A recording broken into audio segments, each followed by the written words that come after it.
नमस्कार दोस्तों, मैं आयुष उपाध्याय आज भूगोल यानी कि ज्योग्राफी के कुछ क्वेश्चंस को लेकर आया हूं जो प्रीवियस ईयर में पूछे गए हैं स्टेट पीसीएस में और आईएएस के क्वेश्चंस में, जो आने वाले आगामी परीक्षाओं में मददगार होंगे। आइए समय ना व्यर्थ करते हुए आगे चलते हैं। ये मेरा चैनल है स्टडी लेटर। आइए शुरू करते हैं। Let's start. पहला क्वेश्चन है, भारत कितने प्राकृतिक प्रदेशों में विभाजित है? यह आरओएस में पूछा गया था 1996 में। इसका आंसर है ऑप्शन ए यानी कि 4। वीडियो को पॉज करके आप लोग क्वेश्चंस को पढ़ सकते हैं, इसलिए मैं समय नहीं दे रहा हूं क्योंकि पॉज करने का ऑप्शन आप लोग के पास उपस्थित है। और ये व्याख्या है, पूरा दिया गया है। उत्तर पर्वतीय मैदान, विशाल मैदान, प्रायद्वीप पठार, तट एवं द्वीप, 4 भागों में बांटा गया मोटा मोटा। और अगर और डीपली अगर क्वेश्चन बनता तो 7।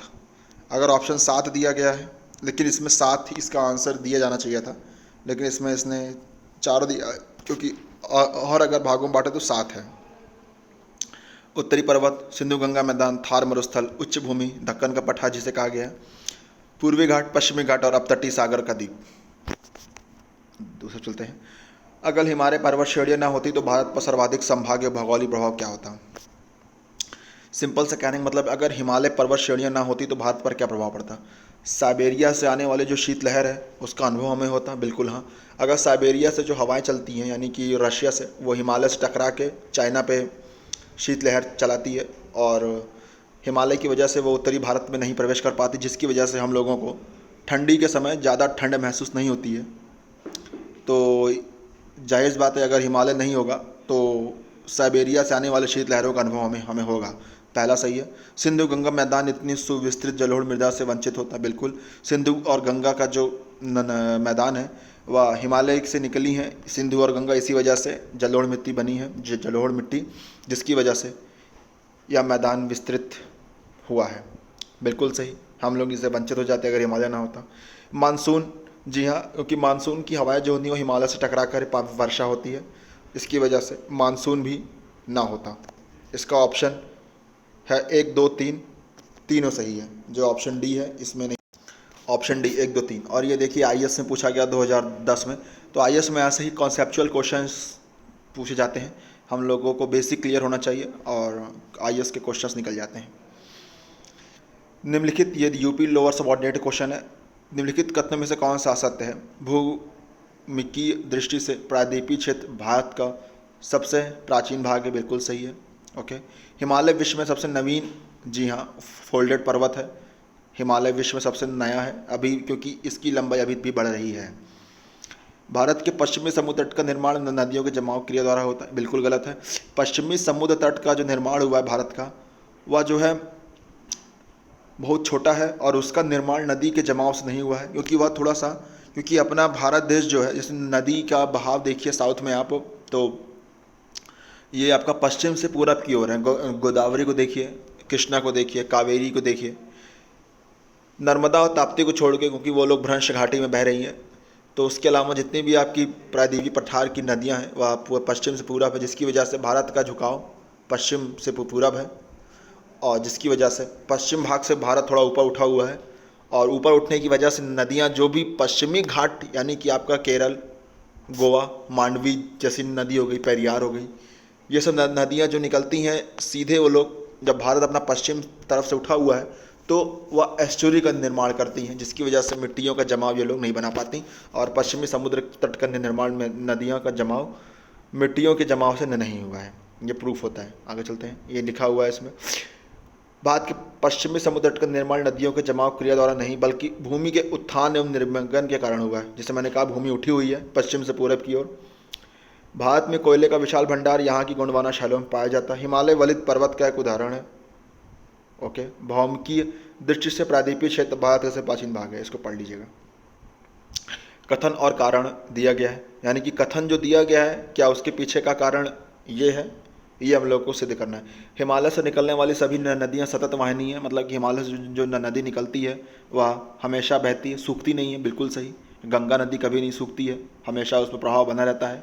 मानसून के समय नदियों से पानी, मानसून के समय नदियों में जल आता है और जब गर्मी का समय आता है तो बर्फ़ पिघलती जिसकी वजह से उस नदी में पानी आता है, तो हमेशा वो पानी बना रहता है, गंगा हो, सिंधु हो, ब्रह्मपुत्र हो। बिल्कुल सही। क्या इसके पीछे का कारण ये है कि हिमालय अपनी वर्षा का अधिकांश भाग दक्षिणी पश्चिम मानसून से प्राप्त करता है? बिल्कुल नहीं।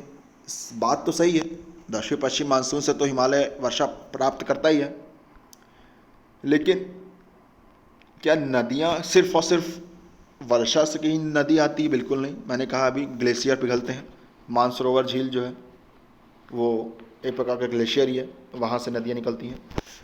तो कत ए और आर यानी कि दोनों सही है, लेकिन आर ए की सही व्याख्या नहीं करता है, यानी कि ऑप्शन बी इसमें फिट है। ये पढ़ लीजिएगा इसको पूरा। हिमालय की रचना समानांतर वलय श्रेणियों से हुई है, जिसमें से प्राचीनतम श्रेणी कौन सी है? बृहद हिमालय, जिसको हम लोग कहते हैं महान हिमालय भी कहते हैं। उसी में माउंट एवरेस्ट बना हुआ है। तो जैसे प्रकार से वलयों की तीव्रता और निर्माण की आयु के आधार पर हिमालय को 4 भागों में बांटा गया है। ट्रांस हिमालय, जिसे तिब्बत क्षेत्र कहते हैं, वृहत हिमालय, महान हिमालय, लघु हिमालय, मध्य हिमालय, बाह्य उप हिमालय, शिवालिक की श्रेणी। अतः उपर्युक्त विकल्पों के अनुसार वृहत हिमालय सबसे प्राचीन श्रेणी है, उसके पश्चात लघु हिमालय श्रेणी, शिवालिक श्रेणी सबसे नवीनतम है, और हिमालय के सभी श्रेणियों का उत्थान टर्सरी काल के विभिन्न युगों में हुआ है। ये बीते कुछ वर्षों में क्वेश्चन इसमें से बने हैं, और इन्हीं में से तोड़ मोड़ के क्वेश्चन आगे भी बनेंगे, तो इसकी व्याख्या जरूर देख लीजिएगा। आगे चलते हैं। जब आप हिमालय की यात्रा करेंगे तो निम्नलिखित में से आप क्या क्या देखेंगे? गहरे गड्ढे देखेंगे? बिल्कुल देखेंगे भाई, हिमालय है, गड्ढे होंगे। युग घुमाव वाली नदी मार्ग होंगे? बिल्कुल, क्योंकि जब नदियाँ बहती हैं हिमालय से तो कठोर चट्टानें होती हैं, जिसकी वजह से उनको अपने मार्ग में परिवर्तन करना पड़ता है। कहीं कहीं पे वो लोग इतने कठोर चट्टान मिलती है कि वो लोग उन्हें तोड़ नहीं पाते हैं, जब फिर नदियों को अपना मार्ग यू आकार का लेना पड़ता है, जिसकी वजह से यू आकार की नदी मार्ग मिलते हैं। बिल्कुल। समानांतर पर्वत श्रेणियाँ, जी हाँ, लाइन से देखिए, हिमालय आपका जम्मू कश्मीर से लेकर अरुणाचल प्रदेश तक गए हैं, तो समानांतर एकदम पर्वत श्रेणियाँ चलती चली गई। बिल्कुल सही है। भूस्खलन के लिए उत्तरदायी तीव्र ढाल पर प्रवणता, बिल्कुल सही है। भाभर का जो क्षेत्र होता है वो भूस्खलन के उत्तरदायी तीव्र ढाल प्रवणता के कारण ही बना है कि नदियाँ तीव्रता से निकलती हैं एकदम से। ऋषिकेश से देखिए उत्तरी हरिद्वार में कितनी तेज़ी से गंगा नदी निकली है, तो वो भूस्खलन के लिए उत्तरदायी तीव्र ढाल का ही नतीजा है। और बड़े बड़े वो लोग प्रखंड भी ले आते हैं पत्थर के, जो भूस्खलन का कारण है। तो 1 2 3 4 चारों चीज़ ही सिद्ध होती हैं कि हाँ, जब हम हिमालय की यात्रा करेंगे तो हमें ये चारों चीज़ दिखेंगे। 1 2 3 4 ये देखिए, सब भाई चीज़ बताया गया है। आगे चलते हैं। अब इस क्वेश्चन में बताना है कि 1 2 3 4 जो दिया गया वह किस किस नाम की पर्वत श्रृंखलाएँ हैं। जम्मू कश्मीर है, मैप से लग रहा है, और क्वेश्चन में भी दिया गया है। तो 1 2 3 4 देखिए, सबसे पहले आएगा आपका काराकोरम, फिर आएगा लद्दाख, फिर आएगा जास्कर, फिर आएगा आपका काराकोरम, लद्दाख, जास्कर, फिर आएगा पीर पंजाल। ठीक है, काराकोरम, लद्दाख, जास्कर, इसे काजल से हम लोग याद कर सकते हैं। काजल, काराकोरम, जा से जास्कर, ला से लद्दाख, काराकोरम, लद्दाख, जास्कर, काराकोरम, लद्दाख, जास्कर, कालज, सॉरी कालज से, काजल से नहीं, कालज से, काराकोरम, लद्दाख, जास्कर, फिर पीर पंजाल। 1 2 3 4 ओके, ये वही चीज़ दिया गई मैंने आपको बताया अभी। आगे चलते हैं। लघु हिमालय स्थित है मध्य में, शिवालिक और महान हिमालय के बीच में। उत्तराखंड पीछे से पूछा गया है। ठीक है, लघु हिमालय स्थित है शिवालिक और महान हिमालय के बीच में, ये दिया गया है। महान अथवा आंतरिक हिमालय हिमालय पर्वतमाला की सबसे प्रमुख पर्वत श्रेणी है। इसकी चौड़ाई 120 से 190 मीटर है तथा औसतन ऊंचाई 2500 मीटर है। लघु हिमालय महान हिमालय के दक्षिण में उसके समानांतर विस्तृत है। इसको पढ़ लीजिएगा आप लोग, ये व्याख्या है। आगे चलते हैं। पूर्वी हिमालय की तुलना में ट्री लाइन की ऊंचाई मान पश्चिमी हिमालय में होती है। देखिए, ट्री लाइन मतलब कि पेड़ों की जो लाइनें हैं वह पूर्वी हिमालय और पश्चिमी हिमालय में कंपेयर करके बताया गया है। तो क्या होती है? इसका ऑप्शन होगा ऑप्शन बी, कम होती है। इसका व्याख्या देखते हैं। पूर्वी हिमालय तथा मध्य हिमालय में प्राकृतिक ट्री लाइन का मान 3600 से 3800 मीटर तक है। ओके, पश्चिमी तथा उत्तर पश्चिमी हिमालय क्षेत्र में इसका मान घटकर 3300 से 3600 मीटर हो ही रहता है, यानी कि ऊंचाई की बात की गई है इसमें। अतः पूर्वी हिमालय की तुलना में पश्चिमी हिमालय में ट्री लाइन का मान कम होता है। ओके, पश्चिमी हिमालय संसाधन के प्रमुख संसाधन क्या है? वन। जाहिर सी बात है, इसमें कोई दो राय है नहीं। पश्चिमी हिमालय जो होता है वहाँ पे वन जो है प्रमुख संसाधन प्रदेश है, केंद्र है। ओके, RS RTS का क्वेश्चन है प्री का 2010 में। ग्रेट हिमालय की ऊंचाई ये तब का है, ये 2011 झारखंड PCS का है 2850, जो कि अब बढ़ चुकी है। तो आपका डाटा क्या है, आपका डेटा क्या है, वो कमेंट में मैं आपको बता दूंगा, कमेंट देखते रहिएगा। हिमाचल पर्यायवाची है मध्य हिमालय का, क्योंकि हिमाचल प्रदेश जो बसा हुआ है वो मध्य हिमालय में बसा हुआ है। ओके, आगे चलते हैं, इसको पढ़ लीजिएगा। इसी को महाभारत श्रेणी भी कहा जाता है।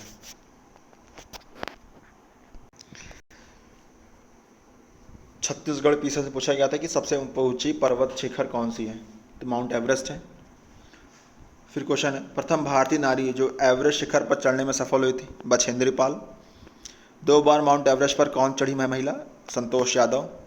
और संतोष यादव पहली भारतीय महिला हैं जो 2 बार माउंट एवरेस्ट पर गई हैं। ओके, और पूरे विश्व में भी। और यह भारत की दूसरी महिला हैं जो माउंट एवरेस्ट पर गई हैं, पहली बछेंद्री पाल थी। ओके, भारत की सर्वोच्च पर्वत चोटी कौन सी है, केटू गॉडविन। ओके, और भारत का सबसे ऊंचा पर्वत शिखर कंचनजंगा। अब देखिए, अगर ऑप्शन में केटू भी दिया है और कंचनजंगा भी दिया है तो हम लोग केटू को आंसर, अगर केटू नहीं दिया है सिर्फ कंचनजंगा दिया है तो हम लोग कंचनजंगा को आंसर मानेंगे, क्योंकि केटू इस समय गॉडविन ऑस्टिन जो है वह इसमें पीओके में है। ओके, निम्नलिखित सही क्रम में क्या है, Godwin Austen, Kanchenjunga, mount Everest, बिल्कुल नहीं। नंदा देवी, गॉडविन ऑस्टिन, कंचनजंगा, बिल्कुल नहीं। Mount Everest, Godwin Austen, Kanchenjunga, बिल्कुल सही। सबसे बड़ा माउंट एवरेस्ट है, तो सही क्रम भाई पहले आप माउंट एवरेस्ट देखिए, सबसे पहले सी में दिया है तो वही सही होगा, क्योंकि और कहीं भी माउंट एवरेस्ट नहीं है नंबर 1। नंदा देवी चोटी है कुमायूं हिमालय की, जो उत्तराखंड में है। 11वां है, निम्नलिखित में से कौन अक्साई चीन का भाग है, लद्दाख का पठार अक्साई चीन का भाग है, जो इस समय चाइना के पास है। लाइन ऑफ एक्चुअल कंट्रोल यहीं पे है। गुरु शिखर पर्वत चोटी कौन से राज्य में अवस्थित, देखिए राजस्थान है इसमें। गुरु शिखर राजस्थान के सिरोही जिले में अरावली पर्वत चोटी पर स्थित है। इसकी ऊंचाई 1722 मीटर है। निम्नलिखित में से कौन सा एक अरावली का उच्चतम शिखर है, कुंभलगढ़। अब अगर वैसे हम लोग पढ़े हैं गुरु का सबसे उच्चतम शिखर गुरु शिखर है, लेकिन इसमें गुरु शिखर नहीं है तो इसका आंसर कुंभलगढ़ होगा। यही चीज़ दिखा है व्याख्या में। शिवराय की पहाड़ियाँ कहाँ हैं, तमिलनाडु, साउथ में। या IAS प्री 2007 का क्वेश्चन है, व्याख्या पढ़ लीजिएगा, सलेम कस्बे में है। ठीक है, निम्नलिखित में से कौन हिमालय की चोटियों से पूर्व से पश्चिम दिशा में सही क्रम में प्रस्तुत है। पूर्व से पश्चिम यानी कि अरुणाचल प्रदेश से लेकर हम लोगों को जम्मू कश्मीर की तरफ आना है। ठीक है ना, धौलागिरी ऑप्शन ए में, कंचनजंगा, मकालू, माउंट एवरेस्ट, बिल्कुल गलत, ये नहीं होगा आपका। ठीक है ना, क्योंकि इसमें जो धौलागिरी है वह माउंट एवरेस्ट के पहले आएगा। सॉरी, कंचनजंगा माउंट एवरेस्ट के पहले आएगा। कंचनजंगा की तुम्हारा आपका सिक्किम में है, माउंट एवरेस्ट नेपाल में है, तो कंचनजंगा पहले आएगा, माउंट एवरेस्ट बाद में आएगा, तो ये सही है आपका। मकालू और धौलागिरी में अंतर है। ठीक है, इसलिए ऑप्शन ही गलत है।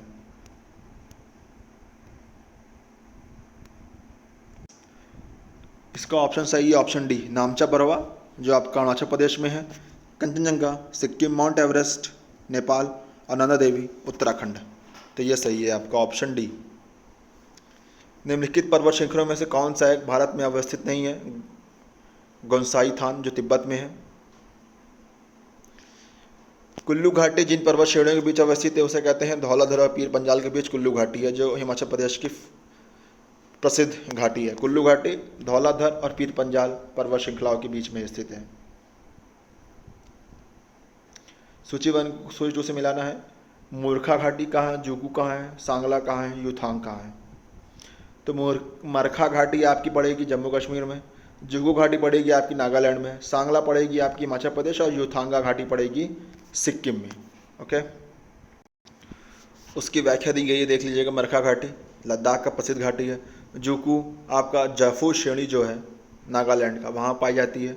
सांगला घाटी आपकी किन्नौर हिमाचल प्रदेश में स्थित है। यूथांग घाटी गंगटोक सिक्किम की राजधानी है।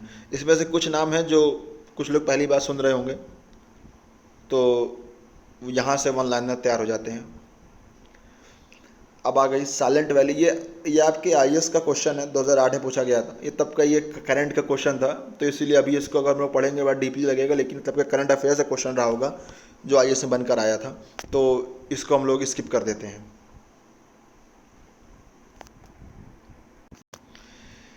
निम्नलिखित युगों में से किसका सुमेलन नहीं है।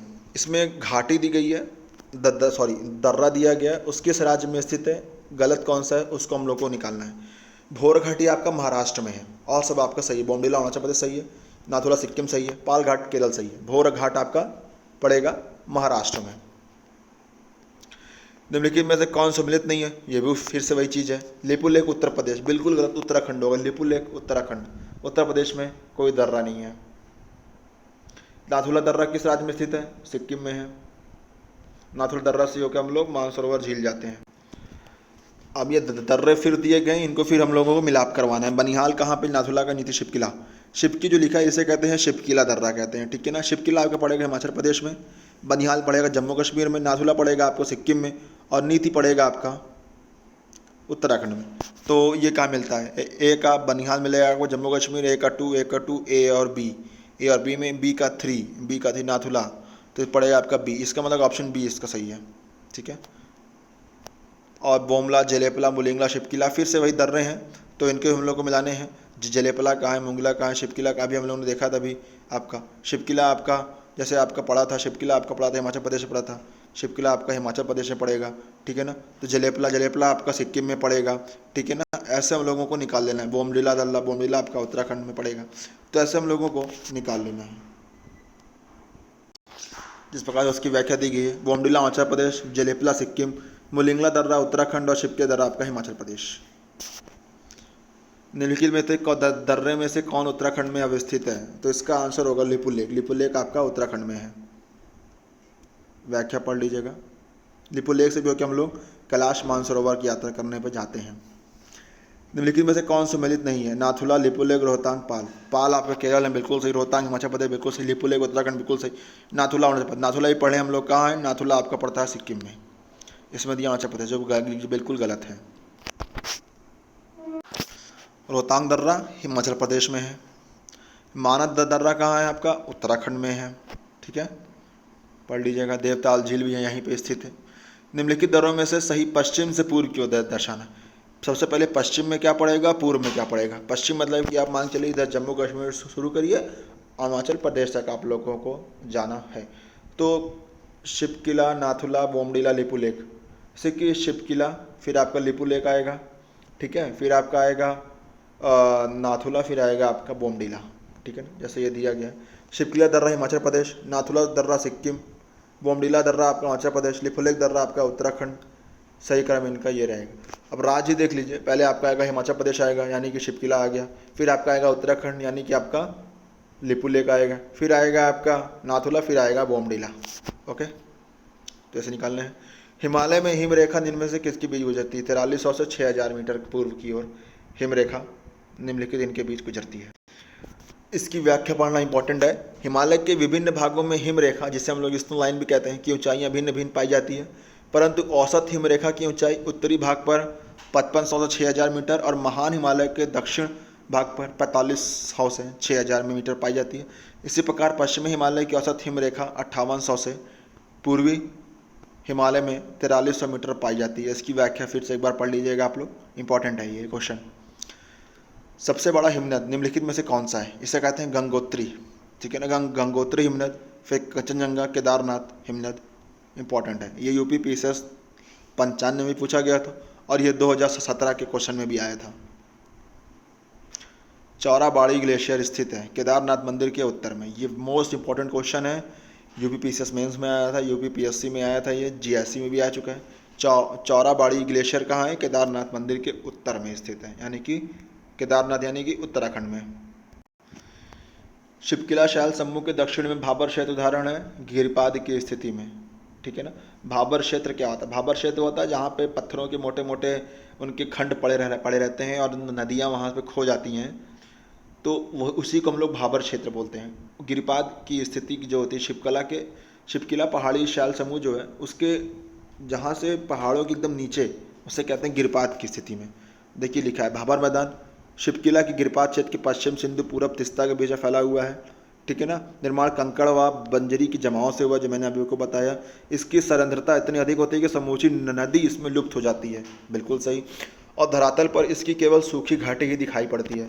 भाबर मैदान की चौड़ाई पश्चिम की अपेक्षा पूर्वी भागों पर कम पाई जाती है। कृषि कार्य हेतु ये मैदान उपयुक्त नहीं होता है। ओके, उत्तर भारत ये भाबर प्रदेश जो है इम्पॉर्टेंट है ये क्वेश्चन, इसकी व्याख्या एक बार और आप लोग देख लीजिएगा।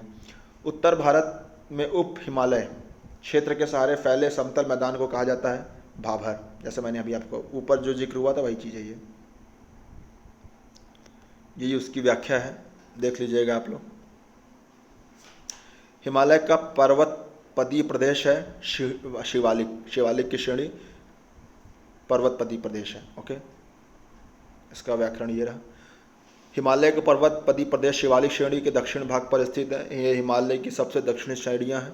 शिवालिक के उत्तरी ढालों तथा लघु हिमालय के दक्षिण ढालों के मध्य अनेक चौरस तल वाली संरचनात्मक घाटियाँ स्थित हैं। सो फ्रेंड्स, ये कुछ ज्योग्राफी के क्वेश्चंस थे वन लाइनर जो प्रीवियस ईयर क्वेश्चन पूछे गए हैं। तो इस श्रेणी को आगे बढ़ाते हुए इसमें मैं आगे वीडियो बनाता रहूँगा। तो जिन जिन लोगों को यह ज़रूरत लगे वहाँ वो उनको शेयर कर सकते हैं। फ्रेंड्स, आज के लिए इतना ही। Bye bye, signing off. This is आयुष्पद है। Peace out.